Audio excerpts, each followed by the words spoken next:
Hi, everybody. It's Lisa with Junk Journal Gems. Happy New Year to you. I have a bunch of things to share with you today. I need some help with some things. I've got a flip through of this lovely journal to show you, and let's go ahead and get started.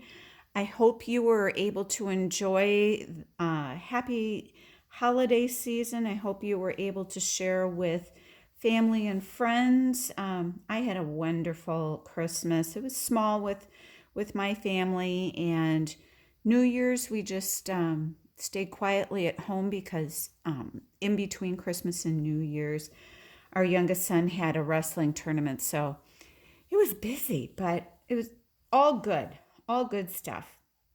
So I want to show you this lovely chubby gal chock full of goodness. This is the finished red quilt theme journal that we were working on earlier, and I just love her. I just love her. She's a pretty lady.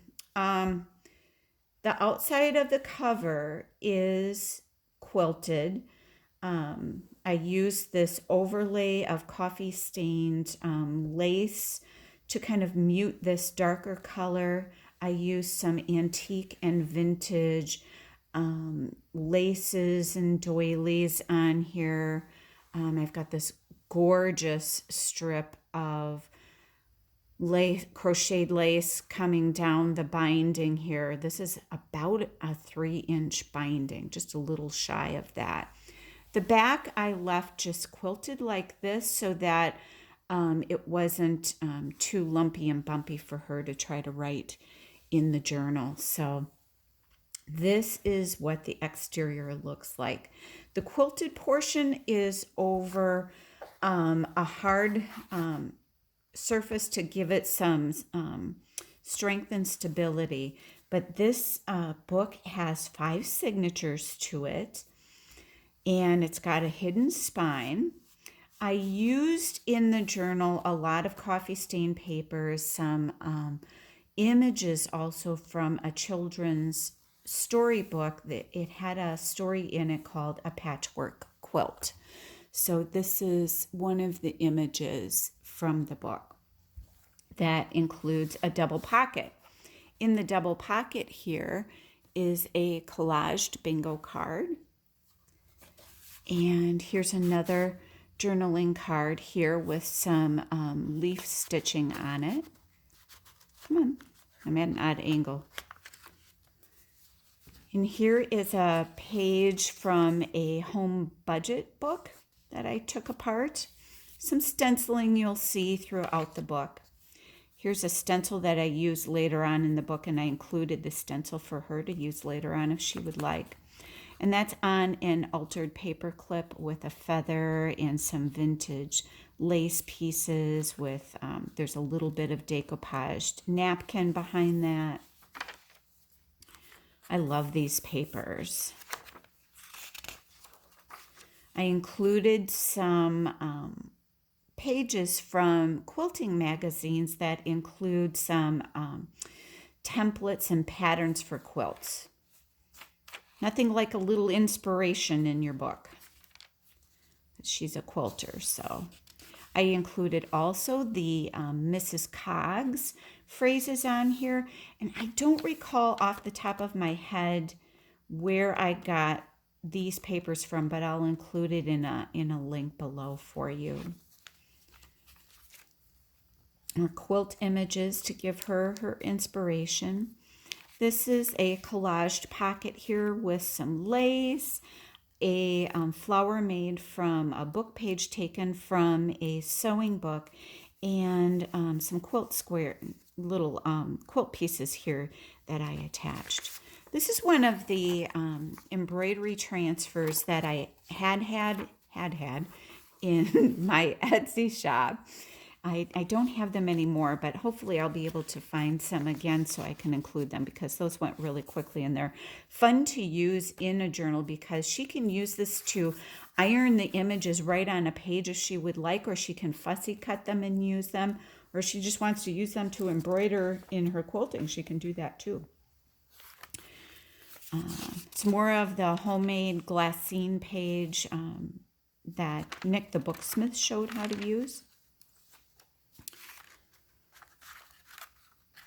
More stenciling. Here is a pocket that I made taking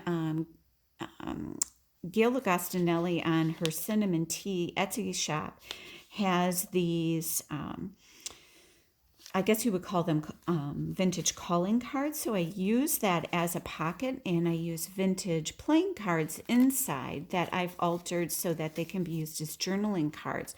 The way that I did that is I just put some sewing pattern paper on here so that she can write on it.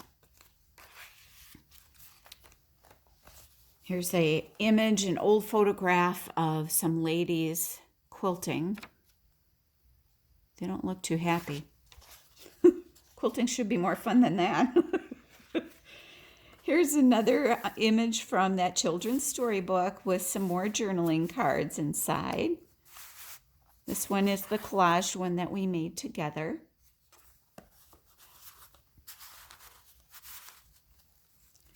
Try to hurry it up through here for you. This is a quilt block image that I got offline with a vintage hymnal page with a hymn called My Mother's Bible.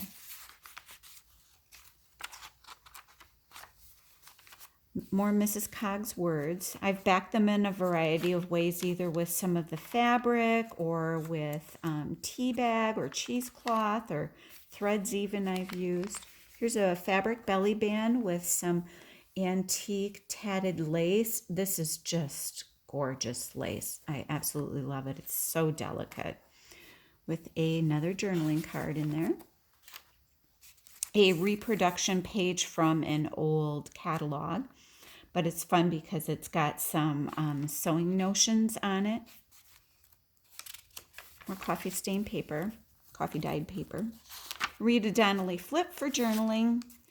Little doily on the back of another page from a quilting magazine with a quilt image on it. Little booklet with a label from Tracy Fox. She can journal in here. Or make her list, her shopping list, and take it with her if she'd like.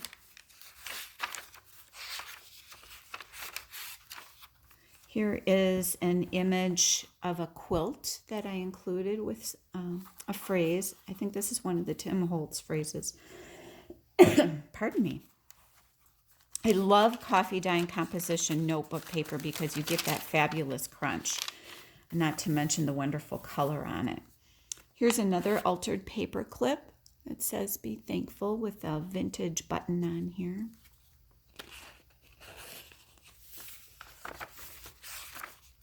Here is a pocket that is magnetized that is also flips open so that you can write on it. And inside it's got the journaling card, journaling tag.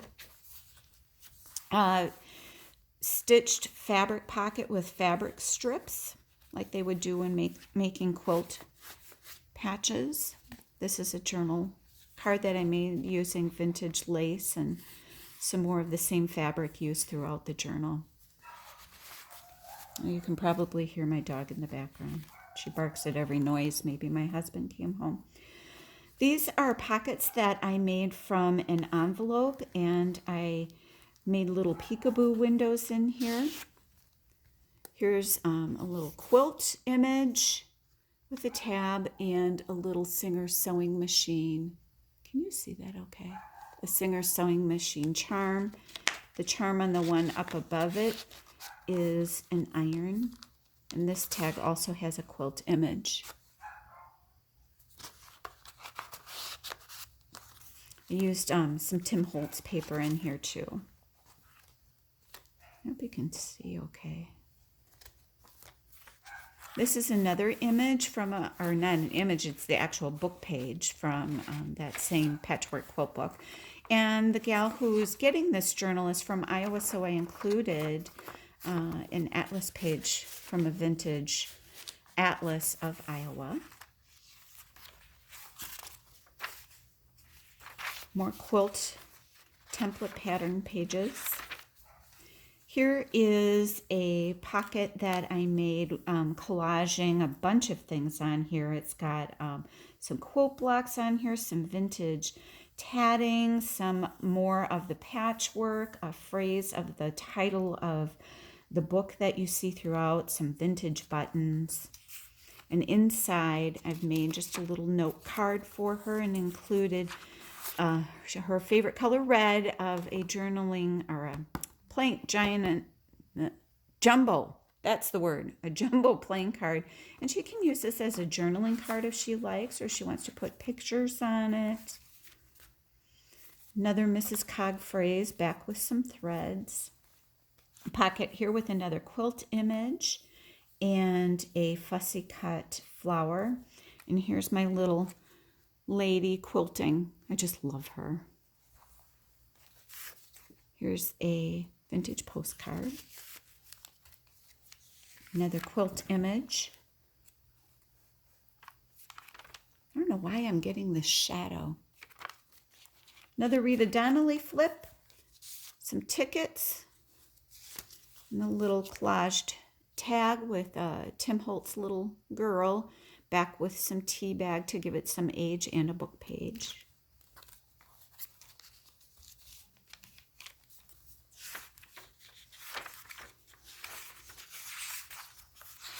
Tons of journaling space in here, so if she wants to, this is a image from a vintage magazine.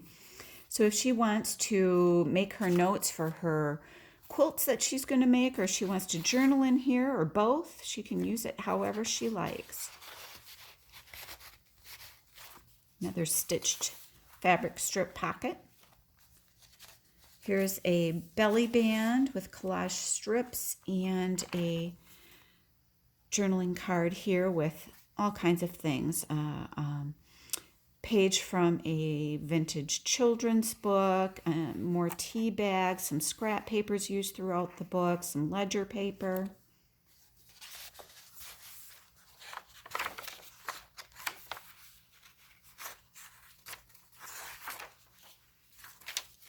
Here is a lunch sack that I collaged on and then I gessoed over the top to mute the images. And then if she would like to journal on the top of this, she can do that.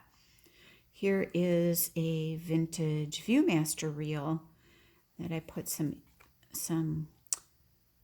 funness on. I think this stamp is from, I can't really tell if it's Czech or Russian or what. More ledger paper. Another one of the Gail Agostinelli cinnamon tea images on a index card. Gosh, words are hard today. Here is, in this pocket, a French grammar book page and a piece of fabric here. And that particular fabric has like newsprint images on it. Here's the back side of the lunch sack, and I've put quilt pattern paper and then overlaid that with some tea bags so she can write on here if she would like to. Collage journal card, some stamp images of music on there. Some eyelash trim. Love my texture. Here's some quilt pieced edging. This is a Emily Dickinson phrase, hope is the thing with feathers that perches in the soul and sings the tune without the words and never stops at all. Love that. Here's a little flip open pamphlet for journaling. I took this to the wrestling duel last night to show my friends who, they know that I make journals, but they didn't understand what junk journals really were, so I took this to show them, and it's just funny hearing people's reactions. Here's another quilt image on a journal tag, and another quilt block pocket. Another altered paper clip with some lace and fabric pieces. It says charming. she can tuck something up under there if she'd like. Here's a pocket where I included some ephemera and offcuts for her to use. There's a little envelope here made from book pages with a little card in there and some doily. I included some tabs, so she wants to tab her sections, she can. I'm always wary of doing that myself because I'm not sure how the user is going to use it. But I included some of those Feedsack circles in here so she can play with those as well. So there's all kinds of little goodies in the glassine bag. And she can use the glassine bag to attach to a page and use that as a pocket as well. A crazy quilt image. Here's another pocket with a journal card. More quilt book pages in there. On there. Another quilt. Here is a pocket that I showed you in an earlier video with some coffee stained fabric and some laces and a piece of a vintage doily there. This booklet is made from a wax sandwich bag with another image of Feedsack, some quilt blocks, a quilt here, and some lace. But it can be open to journal in there. I love making those booklets. Or Mrs. Cog words. And that then is the end of this lovely gal. So I hope that Nancy, you enjoy this journal as much as I did in making her. I promised you she was going to be a chubby girl, and she is. So I hope you enjoy. It was a delight to make this. So now we're going to move on to the, I've started calling it the companion to that one she had ordered for her friend, and this one is very much like the other journal, with the exception that it just uses different images from that same children's story. And this one has the colors in it are purples and lavenders. So I hope that this has turned out as she had wanted in the color scheme for her friend. I think this is just going to make a lovely gift for you to give her. But like I said, this is all done with similar papers, but just in purples. So this just gives you a little peek as to how all of this turned out. In fact, I just flipped past that. No, where did it go? Here we go. So these playing cards are also altered in the same way. These I have, and the other ones I have in my Etsy shop if you're interested. But where we're at with this journal, all the signatures are done. I just need to complete the cover. So these are the fabrics that I used throughout the journal. And we need to figure out how to make the cover for this one. So I've got the inside of the cover done. We just need to make the quilted exterior. And I need help in laying that out. So I laid down already the base piece that kind of gets my thought process going. And I think what I will do is use this fabric on the spine because when I lay this lace over it, similar to how I did on the red journal, then this fabric lets this lace shine. And then it becomes a question of what do I want to use on the exterior. Yeah, so big decisions to make. So we could use some of these fabrics, or I love this fabric too, which goes better with this. I love how this goes with that. I think I prefer this one more. And I made, I got the idea from Shabby Dabby Doodah. Tina had made these fabric ruffles, so I spent my son's wrestling tournament in between the holidays making fabric ruffles, which worked out beautifully because then I feel like I'm being productive while I'm waiting for his matches. But I might use some of the purple ones on the cover. Not sure. That one's in question. But I definitely am thinking about using these. Now, what I did on the other journal is to mute this fabric and kind of give it that age look. I used this coffee stained lace. And I might do that again with this because you see how it just automatically gives a vintage look to it. And it mutes the fabric below that. So I think I will do that again since it works so nicely. And then I'll use this piece next to that.